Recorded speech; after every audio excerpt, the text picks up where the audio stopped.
Bonjour à tous, une nouvelle vidéo sur le Seigneur des Anneaux, le jeu de cartes, où on va faire un Open the Box sur la Brande desséchée.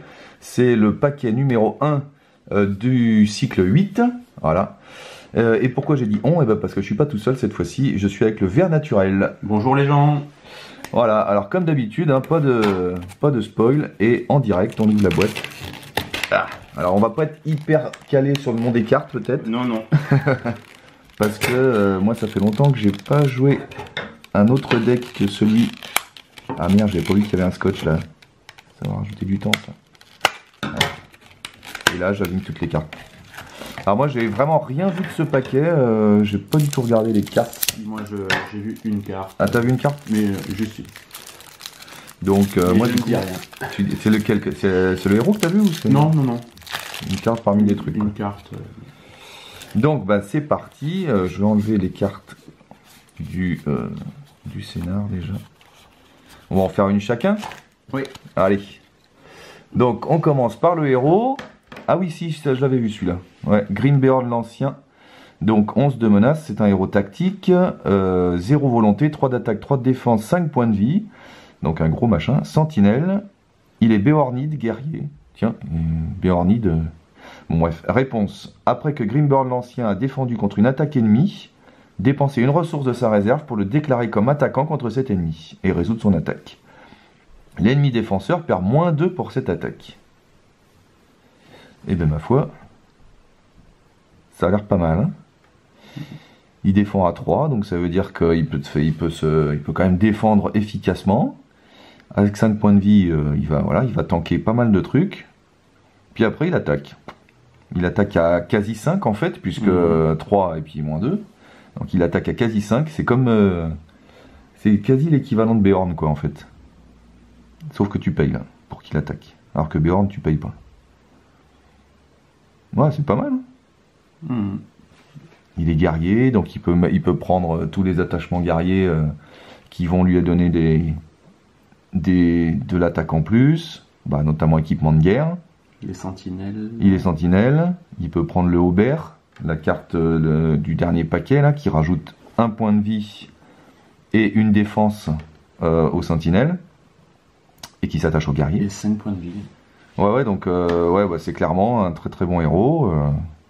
Moi, ça me parle ça, tu vois. Ouais, très bon héros.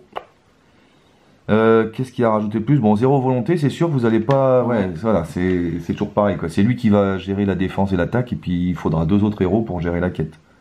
Et Owen. Et Owen, ouais, par exemple. Bon, il lui faut des ressources, quoi, c'est ça le problème. Dépenser une ressource de sa réserve pour le déclarer comme attaquant. Bon, donc il faut trouver un moyen de lui donner des ressources, mais si vous trouvez un moyen, c'est un bon héros. Allez, à toi. Alors... Le gardien d'Esgaroth, il a 1 en volonté, 1 en attaque, 1 en défense, un coup de 2, il est d'elle. Le gardien d'Esgaroth gagne +1 en volonté, +1 en attaque et +1 en défense, et +1 point de vie pour chaque attachement joueur différent sur lui. Ah putain. Limite +3 pour chaque valeur. D'accord, bon. Ben là ça va dans la lignée de la boîte... De la boîte ouais, de la boîte d'El, Royaume de Rovagnon, quoi, ça voilà, c'est clair. C'est ça. C'est un allié, vous allez lui mettre des attachements, et puis plus il en aura, mieux ce sera. Il est pas sentinelle, c'est dommage. Parce que du coup, avec le Aubert, ça aurait été bien. Mais pareil, ah non, vous pouvez pas mettre équipement de guerre dessus, il est que d'El. Il est que d'El, ouais. Équipement de guerre, c'est sur le deck d'El. Ouais, bah c'est clair. Hein. Qu'est-ce qu'on peut mettre là-dessus? Par contre, je suis pas sûr qu'on puisse mettre +1. beaucoup d'attachements sur lui encore. Je me rappelle plus les attachements qui sont sortis. Ah bah si, bah toujours pareil, le Aubert, mais vous allez perdre le 1 point de vie, bon c'est pas grave. Ouais, bah c'est deck d'El, hein, obligé, hein. Vous allez le mettre. J'aime bien l'illustration aussi. De Béorn aussi d'ailleurs, j'aime bien l'illustration. On va la mettre là. Voilà. Donc on continue dans la lignée d'El pour l'instant. Ensuite, un attachement commandement. Le home de l'écuyer. Alors le dessin est très moche par contre. Ben voilà, le dessin. Hein? Ouais, le dessin. Pardon. Ouais. J'ai connu mieux. Et on a connu mieux, ouais. Avec donc 1 de coups, objet armure. Attacher cette carte à un allié, bah oui, par exemple lui. Restreint cette fois-ci, limite 1 par allié, celui-ci gagne 2 points de vie. Ouais, bah voilà, c'est simple, c'est efficace. Puis c'est bien parce que des attachements qui donnent des points de vie, il n'y en a pas tant que ça. Et bah lui, voilà, pour 2 points de vie. Dis-moi si je me trompe, mais si on met l'homme de l'écuyer sur le gardien d'Esgaroth, ça le monte à 3 points de vie. Ouais, voilà, 3 points de vie. 4 points de vie. Ouais, en tout, il en a 4, ouais. Parce que 2 plus 1 avec son boost, donc voilà, un allié à 4 points de vie, il n'y en a pas des masses. Hein. Non. Donc, ou alors ils sont très chers. Voilà, pour 3, vous avez un bon allié à 4 points de vie qui va défendre à 2. Parce qu'il sera boosté aussi par. Il sera aussi boosté par 2 en volonté. Ouais, qui aura 2 en volonté. Ouais, ça le fait bien. Ouais, ça devient puissant quand même d'elle. Hein. Avec ça, c'est un objet, donc tu peux aller le chercher avec le héros là qui paye tous les objets. Je sais plus son nom là, le héros énergie qui peut payer tous les objets. Alors après c'est restreint, c'est-à-dire que ouais, voilà, c'est ça. Lui, ça... Non, après, si tu mets 2 non restreints... Ouais, mais par exemple, tu vois, équipement de guerre, il est 2 restreints à lui tout seul. Donc tu peux pas mettre équipement de guerre plus ça. Donc, ouais, c'est le fait qu'il soit restreint, c'est une limite quand même. Mais ouais, c'est un bon attachement. Puis des points de vie, c'est dommage pour le coup que ce soit juste un allié. Parce que moi, je l'aurais bien attaché à un héros aussi. 2 points de vie, c'est pas non. Bon, un héros, ouais, sur un héros, c'est un peu fumé. Mais... Alors on continue avec une carte connaissance, un attachement condition qui coûte 0, clairière des hommes des bois. Attachez cette carte à un lieu, limite 1 par lieu. Réponse, quand le lieu attaché quitte le jeu en tant que lieu exploré, le premier joueur diminue de 3 son niveau de menace. Oh, c'est bon ça. C'est bien. Ah ouais, c'est très bien ça. 3, ça fait beaucoup. Et puis c'est 0. Ouais, c'est 0, tu le mets direct, donc... En plus, le lieu attaché quitte le jeu en tant que l'explorer, donc tu peux aussi l'explorer avec des cartes comme Asphalot ou tous ces trucs-là. Ah, c'est super. Attends. Puis c'est une baisse de menace en connaissance. Je crois qu'il n'y en a pas de la baisse de menace en connaissance. Puis il n'y a pas de surcoût parce qu'on avait déjà une carte qu'on attachait à un lieu, non et qui nous donnait quelque chose, mais... Ah oui, il y en a pas mal de cartes qui s'attachent à un lieu. Ouais, je pense notamment à la feuille de... Oui. Celle qui donne plus 1 au lieu. Au lieu, ouais. Mais après qui nous permet de... La broche foliacée, un truc comme ça. C'est ça, la broche foliacée. Mais là, il n'y a pas de surcoût. Non, il n'y a pas de surcoût. 0, pouf, voilà, on la met, pouf, voilà, c'est ça. On explore et moins 3. Voilà. C'est quasi un moins 3 gratuit. Hein. Puis tu peux le temporiser aussi. Tu peux le mettre sur un lieu en ZC en prévoyant, et puis tu n'es pas obligé de l'explorer tout de suite. Voilà. Donc ouais, c'est... Ça c'est un x3 dans Ah bah carrément. Et puis moi je crois que tu vois, je vais même le mettre dans mon deck actuel là, avec Eowyn et Glorfindel parce que... Ah bah non, parce que j'ai pas de connaissances, merde, je peux pas le jouer. La seule limite c'est 1 par lieu, mais bon, ça c'est... Ouais, bah ça c'est pas gênant. Voilà, c'est pas gênant. Hein. Ouais, donc très bonne carte encore. Pour l'instant, vraiment, c'est un très très bon paquet. Hein. Ensuite, la voie cachée. Donc un événement connaissance qui coûte 2. Réponse, au début de la phase de quête, cherchez un lieu parmi les 5 premières cartes du deck de rencontre et faites-en le lieu actif, en renvoyant tout lieu actif précédent dans la zone de cheminement. Ensuite, révélez une carte de rencontre de moins durant cette phase, pour un minimum de 0. Mélangez le deck de rencontre. Ouais, il y avait déjà l'équivalent... on avait déjà l'équivalent avec un truc tactique qui fait venir un ennemi et qui t'enlève une carte aussi, je crois. Je ne sais plus son nom. Donc là, c'est l'équivalent en connaissance. Il faut vous chercher un lieu. Donc un lieu, en général, c'est pas trop méchant. En plus, tu le fais directement lieu actif. Donc voilà. Tu fais pas le trajet. Derrière, tu cherches un lieu tout petit. Derrière, tu colles la clairière des hommes des bois. Voilà, c'est ça. Ouais, sauf que là, non, c'est en début de phase de quête. Ah, d'accord. Donc tu peux pas mettre la clairière des hommes des bois parce que tu auras... C'est la phase d'avant. C'est vrai. Mais bon, alors là, évidemment, le risque, c'est toujours pareil. C'est que vous payez 2 et que dans les 5 premières, il n'y a pas de lieu. Voilà. C'est ça. Donc là, du coup, t'as payé 2 pour que dalle. Mais c'est le jeu ma pauvre Lucette. C'est le jeu ma pauvre Lucette. Mais avec, on est en connaissance, donc avec des sondes, genre Enemars, Chantrivière, tout ça. Ça peut se gérer. Ouais, c'est un risque à prendre, quoi. Après, ouais, je trouve ça cher quand même, 2. Il y a certains scénarios, tu as des lieux qui sont quand même très durs à passer, ça peut te débloquer, mais c'est vrai que moi, c'est pas le genre de carte que j'irais mettre dans un de mes Ouais, decks ouais, moi parce non que ça prend de la place déjà dans le Là, deck. ça prend de la place. Ça coûte 2 pour un effet, donc t'es pas sûr. Puis moi, avec mon bol, tu vois qu'à chaque fois que je le joue, j'aurai pas de lieu.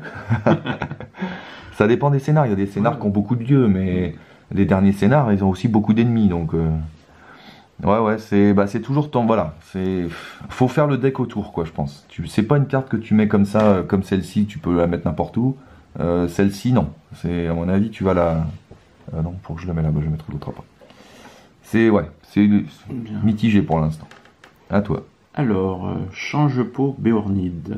Donc, ça a l'air d'aller avec le héros.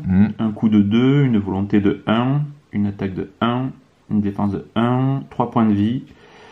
Donc, il est Béornide. Combat. Action. Choisissez un allié Béornide ayant un coût imprimé de 3 ou plus dans votre main ou dans votre pile de défausse. Défaussez-le. Change-peau Béornide pour défausser le change-peau Béornide pour mettre en jeu 7 alliés. Ouais. C'est pour. Donc c'est pour faire revenir un allié de la pile de défausse, oui. Ça peut être bien. Après, pour faire venir. Pour de la main, elle coûte quand même 2. Ouais. J'ai pas le souvenir du coup des guerriers Béornides. Il n'a pas des masses. Un allié Béornide, il y a l'apiculteur Béornide. Oui. Voilà. Et puis il y en a peut-être un autre, mais. Je crois qu'il y en a un autre. L'apiculteur Béornide, il coûte 3 lui, je crois. Ouais. Ça fait voire 4. Ou 2. Ouais, donc ça fait gagner un peu, mais enfin, je crois pas qu'il ait des stats mirobolantes. T'as pas trop envie de. Moi, je sais pas. Moi, je suis là pour le coup. Peut-être qu'il y aura d'autres Béornides après. Là, visiblement, ils sont peut-être partis sur le Béornide. Et ça vaudra peut-être le coup avec des gros alliés Béornides. Mais pour l'instant, ceux qu'on a, moi, ça me fait pas rêver. Si de la pile de défaut, ça peut être bien. De la pile de défausse, oui. Ouais. Parce que si tu pars sur tout Béornide, effectivement, comme il n'y en a pas beaucoup, tu seras content de les faire revenir. Voilà, puis même tu peux te dire sur une défense, tant pis, je sacrifie le gros et puis pof, je le fais revenir. Mais à la limite, pourquoi ne pas sacrifier ça directement? Ça, c'est toujours le problème. C'est que, comme de toute façon, il faut défausser celui-là, après, quitte à défendre et sacrifier un allié, autant sacrifier lui direct. Après, lui, ça reste un allié.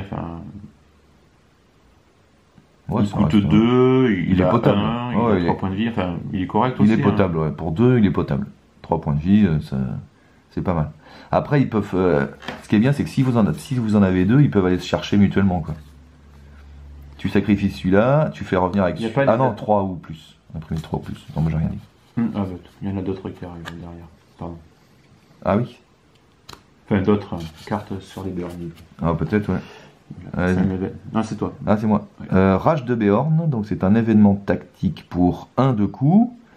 Réponse, quand un personnage Béornide est déclaré comme attaquant ou défenseur contre un ennemi, cet ennemi perd -2 attaques et -2 défense jusqu'à la fin de la phase. Ouais, c'est pas mal. Et là, cette fois-ci, ça marche avec les personnages Béornides, donc y compris avec Greenboard l'ancien.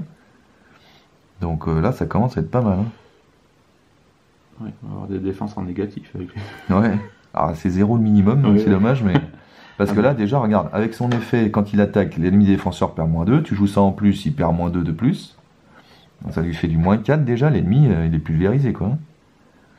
Après, c'est toujours pareil, tu vas jouer contre les ennemis qui sont pas immunisés, forcément. Et les ennemis qui sont pas immunisés, c'est rare qu'ils aient 10 milliards de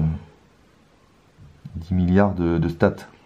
Il faut quand même payer une pièce, il faut l'avoir à chaque fois. Ouais, puis l'effet, on l'a pas tout le temps, mais. Non, ouais, déjà. Puis il faut payer une pièce pour celle-ci aussi. Mais pour un gros ennemi qui te fait suer, genre. Pour 2 pièces à -4. Ouais, voilà.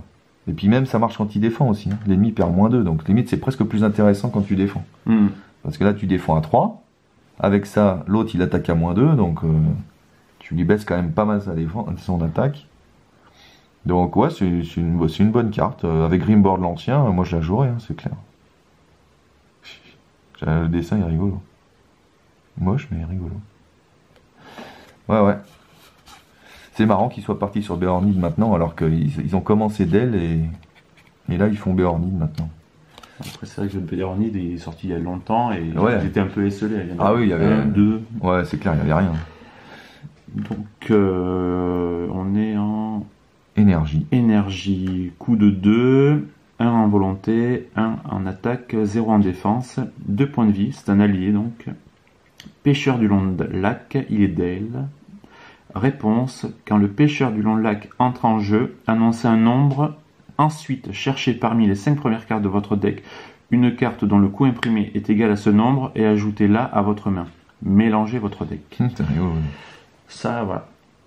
C'est le système que j'aime pas trop parce que ça met un peu de hasard. Mais après, si, comme on a fait notre deck, c'est vrai qu'on le connaît. Ouais, voilà. On connaît les coups. Ouais. Donc on peut minimiser le hasard, mais comme tu dis, puis c'est parmi les chances. Ah oui, oui. Ouais, mais après, c'est parmi les 5 premières. C'est parmi les 5 premières. Donc, ouais, si tu connais bien ton deck, si tu n'as pas trop de cartes variées, tu vas quand même tomber juste un peu. Après, si tu joues Gandalf en héros, bon bah là, c'est tout bénef. Ça te fait une pioche, quoi. Ah oui, mais c'est que quand il entre en jeu. Ah ouais, c'est pas terrible du coup. C'est que quand il entre en jeu. Je croyais que c'était un effet. Ouais, c'est une pioche, quoi. C'est une pioche aléatoire. Ou alors tu annonces un coup vraiment de la carte que tu veux. Oui, voilà. Et avec un peu de bol, elle sera parmi les 5 premières et tu la prends, quoi. Et puis sinon, tant pis. Au moins, tu auras mélangé le deck pour la faire revenir. Oui, donc à la limite, tu la joues plus comme ça. Tu veux vraiment intendant du Gondor, tu l'as pas depuis 2 tours. Tu dis 2, et puis pof, avec un peu de bol, tu auras l'intendant. Voilà, c'est plus comme ça qu'il faut la jouer. Ouais. Et après, bon, bah, il est d'elle, c'est un allié d'elle qui vient compléter toute la panoplie. Ouais, bon, après, ses stats, elles sont pas folles quand même. 1 point de vie, 2 points de vie, 1 volonté. Après, avec un attachement, il a 2 volontés avec le héros, mais bon. Ouais, bon. À voir. Je suis pas hyper convaincu par les Dell, moi, pour l'instant. Ah, voilà. Ça me parle. Un attachement à 0. Oh, ils ont fait une erreur, t'as vu? Attachment. Ils ont oublié le... Dans les autres aussi ou pas? Non. Ah, petite erreur de typo, ça va être collector, ça. Dans 2 ans, elle vaut 10 000 € cette carte. Manteau gris, donc c'est un attachment à 0 de coût en énergie. C'est un objet. Le dessin est plutôt sympa. Attachez cette carte à un personnage énergie ou éclaireur, donc quand même pas mal de personnages, limite un par personnage. Rencontre action, inclinez le personnage attaché et défaussez le manteau gris pour choisir un ennemi non unique dans la zone de cheminement. Cet ennemi n'effectue pas de test d'engagement au combat contre vous durant cette phase. Contre vous, d'accord. Donc en multi, tu peux pas sauver les miches de tout le monde. Là, tu te sauves les miches que de toi. Dommage. Sinon, c'est pas mal. Si t'en as 3 dans le deck, rien ne t'empêche de l'attacher sur le personnage d'un de tes camarades. Oui, c'est vrai. C'est vrai. Attacher cette carte. Ouais, tu peux l'attacher. Je suis en train de relire. Parce que... Attacher cette carte à un personnage, ouais, c'est pas forcément les tiens. Donc effectivement, ça peut permettre de sauver quelqu'un, tu lui attaches ça. Et puis comme ça, il se sauve d'un ennemi, quoi. Donc ouais, ça peut être sympa. Moi, je la vois plus en solo pour le coup, parce qu'en solo, comme ça, tu te préserves. Oui. Par contre, il faut quand même incliner le personnage attaché. Donc ça veut dire que ton personnage attaché, au final, il va juste servir à ça. Mais ça évite de le sacrifier pour une défense. Un personnage, donc c'est énergie ou éclaireur. Et le personnage ici, là? Lui, pareil, tu lui attaches ça. Tac. Ouais. En plus, c'est un Dell, donc quand il a un attachement, il va avoir des bonus si tu joues dans le deck Dell. Ouais, c'est parfait, ça. Tu lui attaches ça, et puis ça te préserve d'un ennemi. Bon, par contre, l'ennemi reste en ZC. Hein. Donc ça veut dire que de toute façon, à un moment donné... Oui. Mais bon. Ça permet de temporiser. Ouais, ça permet de temporiser. Te préparer. Puis bon, ça coûte 0, donc à la limite... presque tu t'en fous, quoi. Tu mets ça fait un attachement et puis c'est bon. Donc ça reste encore un ennemi non unique. Hein. De toute façon, la plupart du temps, ceux qui nous embêtent et qu'on aimerait bien voir rester en ZC, c'est les. Ouais. Oui, t'as raison. Ouais, non unique. Ah oui, ça limite quand même pas mal. Ouais. Tu peux pas enlever. Ouais, tu peux pas le faire au gros boss. Tu peux pas le faire au pénible. Ouais, bon, c'est un attachement histoire de jouer la mécanique d'elle aussi. Hein. Un attachement sur un allié, lui il a 2 de volonté. Donc Ouais, si, c'est pas mal quand même. Dans un deck d'ailes, moi je dis, je le mets, hein, ça. Et ben c'est la dernière. Voilà, c'est Allez, celle l'autre, que je tu m'étais spoilé et que Il y en a j'aime que vraiment deux. beaucoup, mais je dis rien d'autre. Moi j'en ai que deux. Là. T'en as que deux? Ouais. Il doit être là. Bah attends, on va regarder après. Putain, décidément, j'ai le paquet. Elle est tellement bien qu'il y en a Ouais. que deux. C'est qui, c'est à toi? Non, c'est à toi, je crois. Alors, une carte neutre, donc c'est un objet, artefact objet, il est unique, c'est l'Arkenstone, il coûte 1, il est protégé, ennemi ou lieu, donc on attache cette carte à un héros, chaque personnage unique que vous contrôlez gagne +1 en volonté. Action, diminuez de 2 votre niveau de menace pour attacher l'Arkenstone à un héros contrôlé par un autre joueur et augmenter de 2 le niveau de menace de ce joueur. Limite, une fois par tour. Voilà. Voilà, Moi, le ouais. +1 en volonté, j'aime beaucoup. Ouais, Pour sur chaque tous les perso personnages uniques, c'est vrai que c'est unique, pas mal. Ouais. Ça, c'est bien. Puis l'action permet vraiment de gérer la menace. Enfin, si on a des menaces à +2, -2, ça donne une petite marge de manœuvre pour voir quel ennemi va engager. Ouais, c'est ça, c'est surtout ça. Ouais. Oui, si tu vois qu'il y en a un qui est plus fort que toi. Effectivement, après il faut qu'on soit proche en menace, les deux groupes. Effectivement, c'est l'un qui est à 20 et l'autre à 40, ça ne marche pas du tout. Oui, voilà, ça va pas. Mais si on est assez proche, effectivement, ça peut changer la donne de qui va être engagé en premier, donc par quel ennemi. Ou puis même, hein, s'il y en a un qui est à 20 à 40, puis qu'il y a un ennemi à 18 ou à 19 qui fait suer, et que l'autre peut pas gérer, pauvre, tu fais ça, tu baisses en dessous, et puis l'autre, quelqu'un à 42, il le prendra, puis voilà, quoi. Donc ça, ouais, bon après l'action, moi, faut voir. Ouais. Faut voir l'action. Mais c'est vrai que ponctuellement, ça peut marcher. Ouais, ponctuellement, ça peut marcher. Puis le problème, c'est une fois par tour. Alors ah oui, une fois par tour, c'est pas une fois par partie. Ouais, donc une fois par tour, tu peux le faire. Après, moi, c'est surtout l'effet qui est pas mal. Chaque personnage unique, ça veut dire que déjà, ça marche sur tous les héros. Donc, tous les héros, et puis tu peux facilement faire un deck avec que des personnages uniques. Ah ouais, carrément. Bah, de Gandalf, Steve le Barbe. Voilà, c'est. Moi, tu vois, dans mon deck actuel, là, il marcherait bien. J'ai que 5 persos. Ouais, bon, j'ai Boromir, Gandalf, Steve le Barbe, ça marche sur les 3. Donc, ça me fait un +5 volonté, en fait. Bon, par contre, toujours pareil, faut la protéger. Donc, quand elle arrive en jeu, faut d'abord voir, défausser des cartes, avoir un ennemi ou un lieu. Si tu tombes sur un ennemi hyper chiant, ça peut être pénible, quoi. Donc, ouais. Ouais, c'est l'équivalent de la carte que je regardais tout à l'heure, la neutre, je sais plus comment elle s'appelle, là. Le bracelet, là. Oui. Merde, qui donnait juste +2 à un héros. Effectivement, l'effet est bien, elle n'est pas chère. Enfin, mais la contrainte du protégé fait que tu vas hésiter quand même. Bien. En début de partie, tu te mets le début un peu plus dur. Tu te mets un peu plus dans le dur. En milieu de partie, tu n'as jamais le temps de faire ça. Ouais, c'est ça. Donc, puis en fin de partie, normalement, tu n'en as plus besoin. Ça, c'est pour. Quand tu gères un deck qui tourne bien, que tu as envie de le booster un peu et de te mettre un peu plus de défis, pourquoi pas. Ouais, à la limite, ouais. Ça met un niveau de difficulté un peu plus, voilà. Au début, ouais. Mon deck, il passe bien les scénarios, j'ai envie de me mettre un peu plus de défis et m'apporter une contrainte qui va m'apporter un bénéfice. Moi, je les aime bien, ces cartes. Ouais, moi aussi, je les aime bien. Faut que tu réfléchis avant de les jouer, quoi. Pareil, avec un deck sonde, ça marche bien. Mais ouais, faut des decks solides parce qu'elles sont utiles vraiment au début de partie, en fait.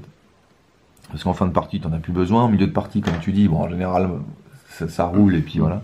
Donc, mais en début de partie, il faut réussir à. Remarque, ça combote bien avec celle qui donne avec celle-ci. Là. Parce que du coup, tant pis, tu te mets un lieu ou un ennemi en plus, mais avec cette carte, tu vas révéler une carte en moins. Donc ça compense le fait qu'elle t'en enlève une et elle t'en rajoute une.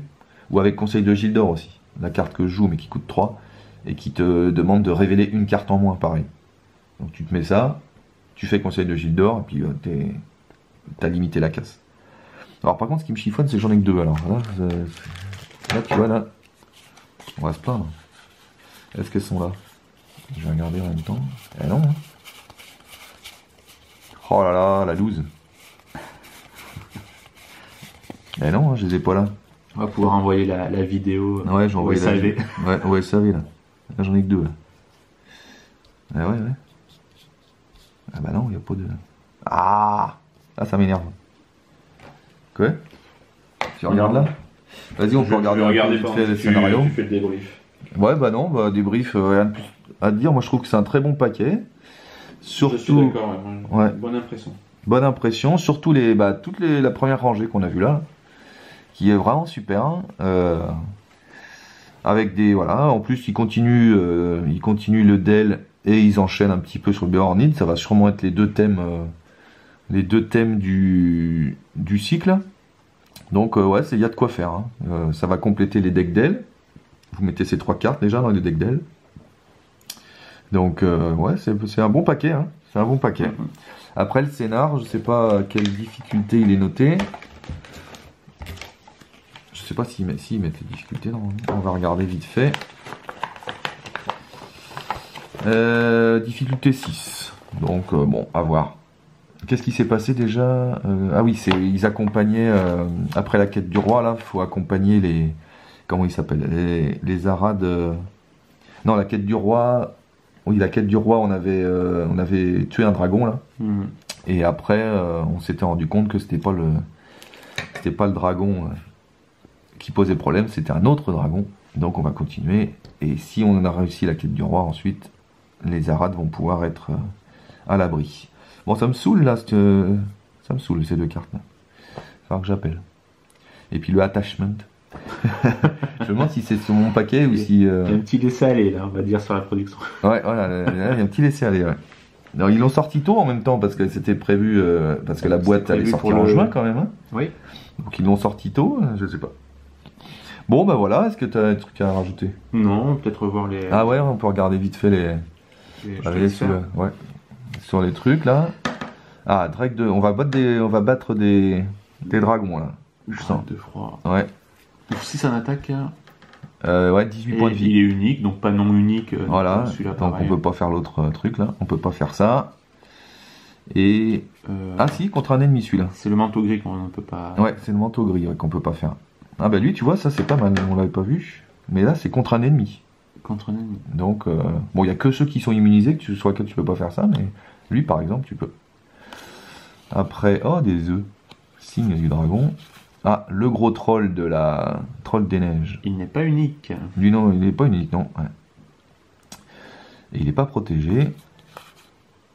Un dragonnet. Les cartes sont super jolies. Hein. Vraiment, moi, plus en plus, je trouve les cartes des decks de rencontre plus agréables à regarder que les lieux. Que les cartes du joueur. Des lieux à 4. Là, pour le coup, il y a beaucoup de lieux. Ouais, donc on va pouvoir faire, comme on a dit, là, ça. Là. Des traîtrises. Et combien de cartes quête? 4. Ah oui, il y en a 0. Oh, pareil, le dessin. Alors là, le dessin, il fait presque dinosaure, le machin. Joli dessin. Bon, ben voilà. Que dire de plus? Eh ben que, ma foi, ça continue. Il va falloir tester tout ça. Voilà, il va falloir tester tout ça. Là, pour le coup, j'ai plus envie de faire un deck Dell maintenant. Il y a des cartes en plus.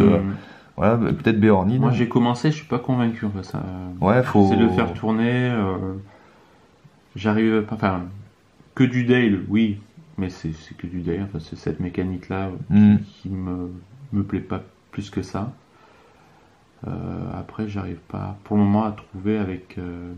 quelle autre faction la faire tourner. Ouais, voilà. Moi, je pensais prendre 2 Dell et peut-être Gandalf, en fait. Tout simplement. Histoire de voir. Enfin, je sais pas, je dis ça. Je cherche encore. Ouais. De toute façon, là, on commence à avoir tellement qu'il va falloir en faire quelque chose. Bah ouais, c'est clair. Ouais, parce que là, tout est fait pour. Hein.